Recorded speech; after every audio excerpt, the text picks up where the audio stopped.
Okay. I have you dealing here with somebody who's very blunt, very like no nonsense. They don't mince words. They don't really sugarcoat. They don't sugarcoat. Whatever comes to mind, whatever comes to their mind comes out of their mouth, and they're very, very unfiltered. Okay. When they're upset, there's like fire and fury.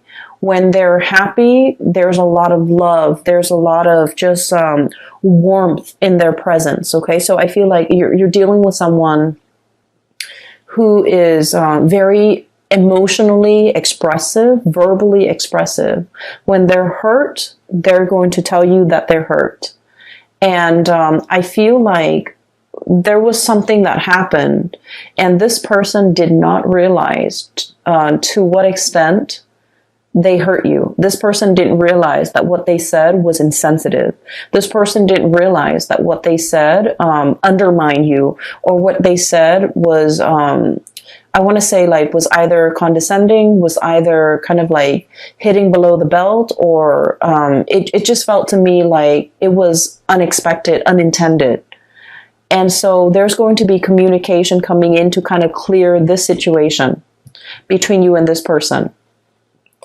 I'm also feeling as well, when you're wounded, you really withdraw. Okay. When you're wounded, you don't want to talk about, like, you don't want to sit there and talk about, like, you said this and then it made me feel this way, or I said this, and then you start to withdraw, you start to retaliate. I feel like, discussing feelings and emotions, it's not your cup of tea. It's not something that you want to spend time thinking about, talking about, and having long, discussions into the night about these emotions. Like, it makes you uncomfortable. And so these things were never properly discussed or addressed with another person. I'm also seeing as well difficulties dealing with a mother figure, and where somebody is a little bit like unfiltered with the things that they say. It could be, dealing with someone who's very critical, who it's hard for them to give you a compliment. It's hard for them to express, gratitude, and it's just hard for them to express gratitude. It's hard for them to give compliments. It's hard for them to praise. It's hard for them to, I just feel like they lack that in their own life. And so it's really hard for them to pay compliments to other people. And I also feel it's hard for them to pay compliments to you. They might have felt it. They might have wanted to say it, but for whatever reason, when it comes, it just never came out. I just feel like it never came out. And so you weren't really sure where you stand with this person. You weren't really sure if what you were doing was pleasing to them, or you weren't sure if they're, critical of you. And so what I do feel as well is you might have been, you might have been living in the self-doubt based on your interaction with this person, and it colors the way in which you acted with other people, not being able to pay compliments, not being able to open up emotionally, not being able to,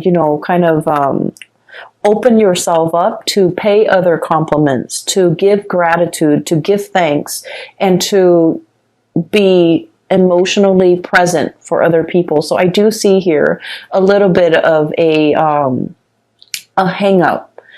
And I do feel that, since for the past few months, you have been made aware of this, and you're trying your best to kind of turn yourself inside out, to kind of change this part about yourself, to make yourself a lot more emotionally available, and to make yourself kind of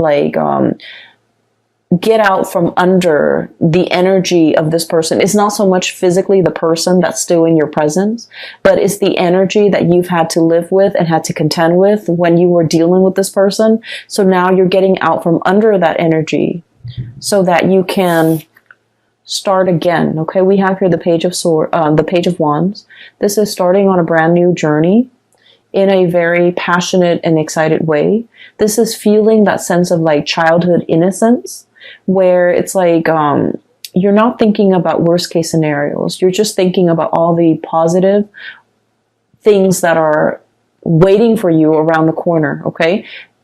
It's very childlike innocence. And I feel like you're embodying this energy where you're walking to situations and not expecting worst case scenarios, not expecting things to fail, but being a lot more open-minded about, you know, this is new. I don't know what's going to happen, so I'm just going to go for it. So I do feel like this childlike innocence is coming back in for a lot of Geminis.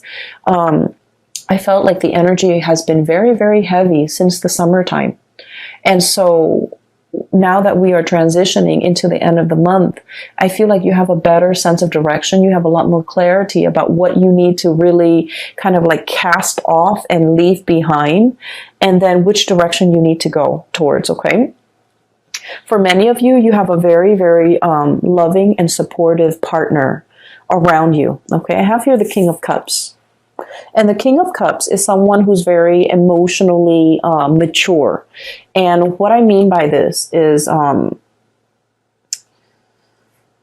for a lot of air signs in general, emotional maturity is what we really look for in a partner, okay? Emotional maturity basically means someone who's, for me at least, and I feel like in this reading, the way it's depicted with this King of Cups, it's somebody who doesn't make decisions or say things out of a space of ego. They're very aware of their intentions. They're very aware of their feelings. They're very aware of who they are as a person, what they feel, what their motives are, what they're hoping to achieve. So it's somebody that doesn't use your feelings against you. It's somebody that doesn't manipulate situations, tell a false narrative in order to, you know, steer your mind towards a specific, like, to bias you, okay? And it's somebody who is like, they give and they love without strings attached, okay? They want what's best for you. And if what's best for you means that you can, you know, go off on your own path, you're no longer with them, they're okay with that because they're emotionally just mature.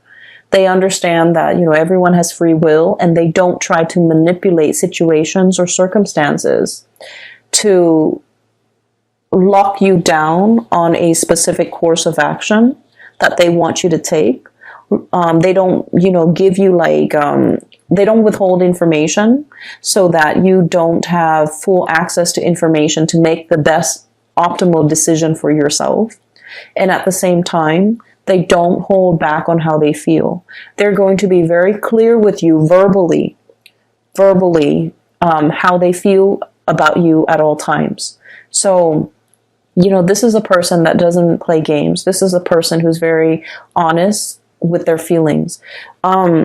What I'm feeling though, and I mentioned earlier that, you know, for Geminis, sitting down and talking about feelings and talking about, you know, how your actions, you know, affect my feelings, those are not conversations that come naturally to an air sign like yourself. Okay.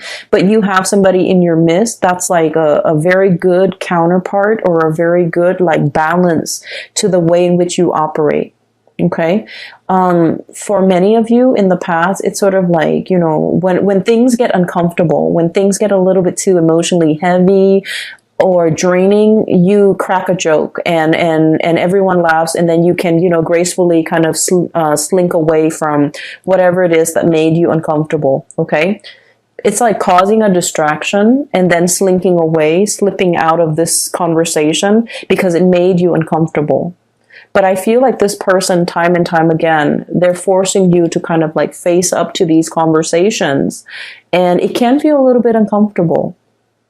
But I feel like you have an opportunity here to kind of really open up, to kind of communicate. And I'm trying to figure out what the point of this is, okay? And I'm still getting there. So I feel that they're helping you. It's a very stable person in your life who is helping you to be emotionally, you know, open and you feel really safe with this person. And this might be the only person that you really you trust wholeheartedly, and you trust that no matter what, they're not going to use your feelings against you. Okay. And then I also feel like there might have been a parental figure that might have been critical, that might have used your feelings against you, that might have been a little bit manipulative.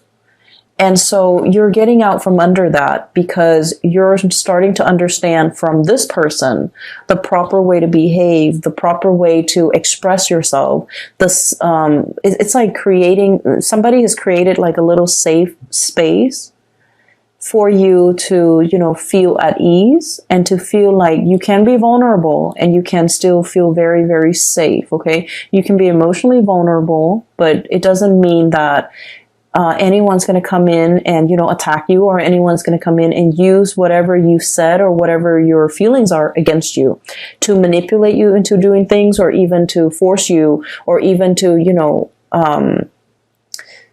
change the dynamics in some way to get you to do whatever they want that you might not want to do. So you feel very, very safe, and you feel as if you have like a confidant, a person that you can confide in, because they don't have ulterior motives in their interaction with you. Okay. And I feel like you're starting to see that now. In the past, you have been very, very, I want to say battle scarred. Okay. So once again, I'm drawn to these two cards, Nine of Wands, having your armor up. Okay. This is like a wounded soldier. This is somebody who's been to war, who has seen the carnage, and who's still, in flight or fight mode. Adrenaline is still coursing through their veins, and they're trying to figure out, like, is it done and over? Can I kind of rest?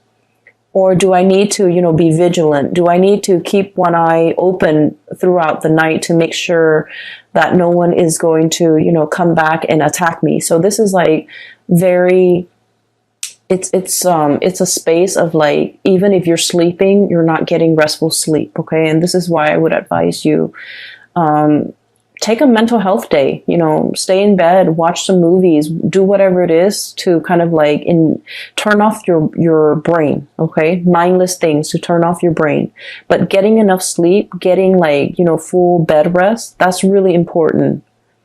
And this is not a space where we can be making, decisions,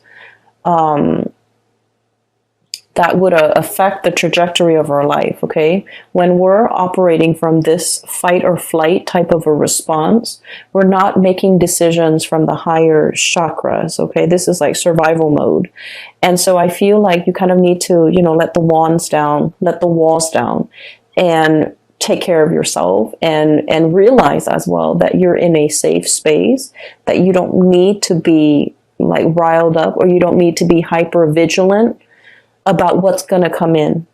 Okay. So I feel that it's really time for you, to let this energy go. We have Ten of Swords as well, betrayal, and now being very weary about who to trust. Okay. So many of you are learning to trust again, learning to love again after a situation has gone sour. Okay. So I feel like in the past, something has really gone downhill, and I feel like it was very swift, very fast, very unexpected. It brought about a major transition or a major shift in your energy. You're able to kind of like cast this aside, and whoever it was or whatever the situation was, they're kind of wondering, what exactly happened?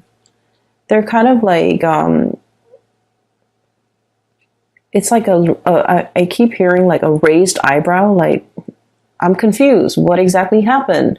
So I feel like somebody is left wondering what exactly happened. And for a Gemini to not communicate, it basically means that you've cut off all ties. You've cut off your emotions towards this person, because now they're left very confused. They're left perplexed, and they're left like wondering what exactly happened. And you're not giving them the time of day. You're not giving them an explanation, and you're not giving them, the benefit of it's like, I don't owe you anything anymore. So you've kind of cut this person off, and you're beginning anew. And so I do feel like there was, whatever it was, the situation was, it could be a person, it could be, just circumstances and a lot of things that you had to contend with. And now you're leaving that behind. And what's in store for you with that, leprechaun in a field of clover that I saw was there's still a little bit of lingering doubts in your mind as to, everything that's happening in my future. It's very abundant for many of you. You have brand new projects that you're taking on. You're in a position where you have a lot of support, okay? You have like family support, family protection, as well as, a relationship partner even who is very, very emotionally available and who's very supportive of you, that you can always come to when the world is icy and cold, or when things don't go the way that you expected. You can always kind of rely on this person as like your emotional anchor. It's somebody who stabilizes you. They give really good advice as well. And I feel like, their advice is very unbiased because, like I said, they're emotionally just mature. And then I'm also seeing this spiritual energy coming through where you're starting to feel the abundance around you, okay? If you were feeling like this, Ten of Swords, the beginning of the month, or even as we transition through the month of November, towards the end of the year, towards the end of the year, because we're in December, towards the middle of the month, even in December, going into the end of the year, we have the Ten of Cups. And then the Four of Wands. The Four of Wands is about stability. I mentioned before, it's a happy family unit, okay? Everybody is taken care of, things coming back full circle. There's a lot of celebratory energies, reuniting with families, reuniting with friends and people that you kind of like hold as your inner circle. And then we have as well the Ten of Cups, which is kind of like the apex of emotional happiness, satisfaction, getting support and it's like, how when you take like a family photo and you look at it and it's sort of like, it hits you that, wow, everybody I love is in the same room, okay? Everybody I love is here. Everything that I can hold in the palm of my hand is right here. So I feel like, getting to the essence of what's really, really important to you. And it's not so much the home, the picket fence, the car, the children, or, the having the exact amount of children. Is pretty much the people that really capture your heart. And so what I'm feeling is, the sense of, gratitude coming in. If gratitude has been lacking because, you grew up and it was never given freely, it was never given without strings attached, you're starting to learn to kind of like give gratitude in a way that is very genuine, in a way that is sincere, in a way that breaks old habits and old patterns regarding these human, I want to say, interactions that might have been very stunted, very cold, and not, I want to say that doesn't really contribute to the emotional openness in an interaction between people. Okay, so I feel like, breaking old habits and old patterns and ways of relating to another person, getting to the essence of what's really important. And I do sense that through this process where you are growing, there has been somebody very significant that has been there with you. They've really taught you how to emotionally open up and how to be a healthy relationship partner and how to, reciprocate not only with words, but with action.